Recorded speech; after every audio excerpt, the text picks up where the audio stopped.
Hai noroc, băieți și fete, iarăși din nou pase cu voi. Facem azi niște aripioare. Sezonul cam s-a terminat, dar noi sezonul și e permanent. Bun, pentru asta o să avem nevoie de aripioarele propriu zise, condimente după dorință. Aici la mine e amestecătură, sare, piper negru, coriandru, usturoi uscat, care și mai de care, amestecătură. Încă, deși o să mai am nevoie de așa o tavă de aluminiu, care să-mi permite ca focul care vine de la barbecue să nu vii direct spre aripioare. Și deja de un fel de etajer, să-i spunem, pe care o să punem aripioarele propriu zise. Bun, să procedem la lectură. Primul pas e o să punem condimentele, o să amestecăm cu aripile noastre. Aripile la mine sunt din cam așa ceva, sunt două bucăți, adică nu sunt separate. Acum combinăm condimentele. Mă repet, fiecare folosește ce îi place, după gust. Unele condimente sunt mai multe iuțeală dău, altele au dulceață.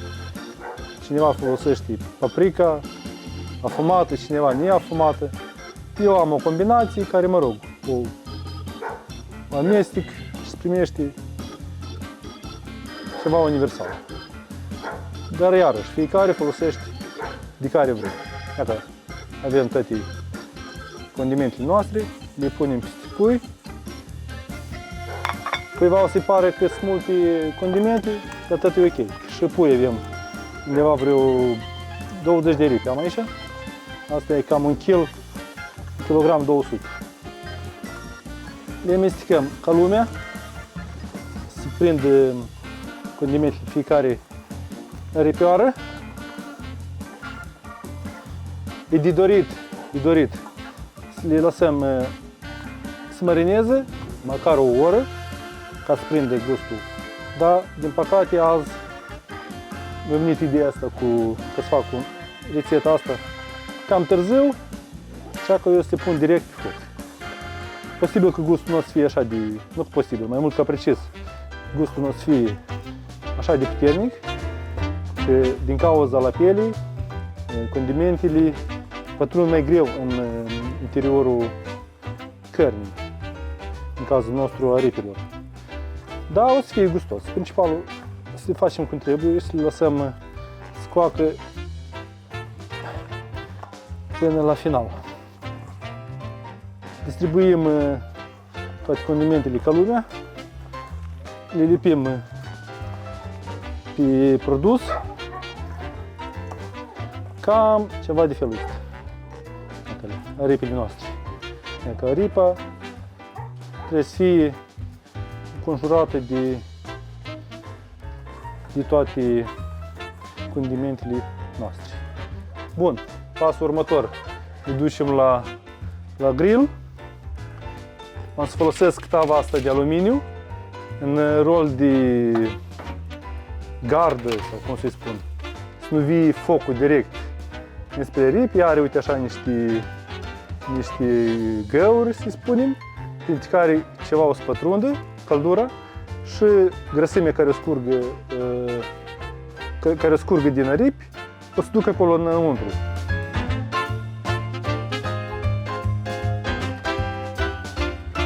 Uite așa. Bun, acum trebuie să ne străduim ca să le punem pe chestia asta. Așa, dacă la noi se primește pe un nivel cât în cap? 1, 2, 3, 4, 5, 6. Cred că o să fie ok. La noi o să fie 3 rânduri. În fiecare rând câte 6. O să mai facem că se încapă toate 20. Nu e cea mai sănătoasă mâncare, dar mă rog, nu o consumăm în fiecare zi. Când ai o familie mare, ca a mea, atunci așa e, degustare. Dar la copii le place și noi ne dăm alături. Așa că odată în 2 săptămâni să poate de preparat. Ceva de felul ăsta. Iată așa, aproape, am uitat să stai codița asta, mă rog, o punem așa. Uite așa în caputa noastră 20 de aripioare. Acum închidem, îi punem capacul. Punem capacul. Focul îl dau cam la jumate, poate un pic mai puțin. Și uităm de dânsele, hai să zicem, pe o oră. Pe urmă, 40 de minute poate. Am să mă întorc în 40 de minute și o să văd ce se întâmplă aici. Și până atunci mă duc în casă. Stay tuned!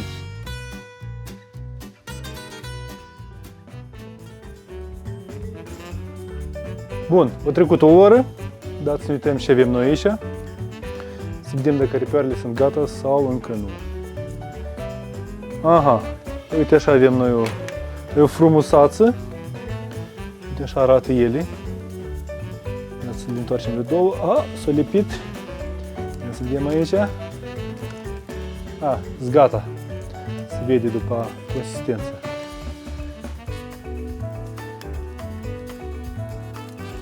Un pic s-a lipit de plasa asta. Da, aripile sunt gata. Înseamnă că e timpul să le strâng de aici și să le facem degustație. Că ceva de felul ăsta avem. Miros de coriandru, busuioc. Usturul uscat nu prea se simte, trebuie să pun mai mult. M-am dus să aduc ceva un talger și le pun acolo. Fiți pe fază. Bun, înseamnă că am adus, uite așa, o farfurie. Focul pot să-l strâng deja. Și de să strângem aripile noastre, să le punem, uite așa, pe farfurie. Okay. S-a lipit. Haide, așa mai arsă. Cuiva îi place mai arsă, cuiva mai puțin arsă. Eu iubesc când aripile sunt mai ude, să le spunem. Au mai mult suc. Dar cuiva îi plac când ele sunt mai uscate, mai crocante, mai crispy. Ei, mă rog, e mai bine să faci mai crispy, mai uscate. Știi precis că sunt pregătite și sunt sigure pentru consum. Dacă poate cineva nu știe, găina, dacă nu o prepari până la temperatura care trebuie să fie, 75 de grade, nu este sigură pentru consum. Deci avem vreo două chestii.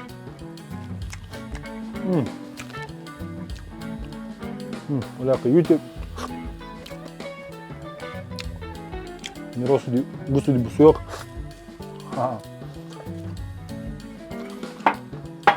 Uite, cam așa ceva. S-a primit 20 de aripioare. Și un pic iuț. Ar merge foarte bine și la o bere, cine consumă. Nu propag, cum s-ar spune. Sau, pentru copii, poate mai puține condimente de adăugat. Îi dați încerc una. Achele acum frig. Dar nu-i pe asta. Hai să o luăm pe asta. Iată așa, complet pregătită. Osul, carnea se de pe os, uite, fără nicio greutate. Mă rog.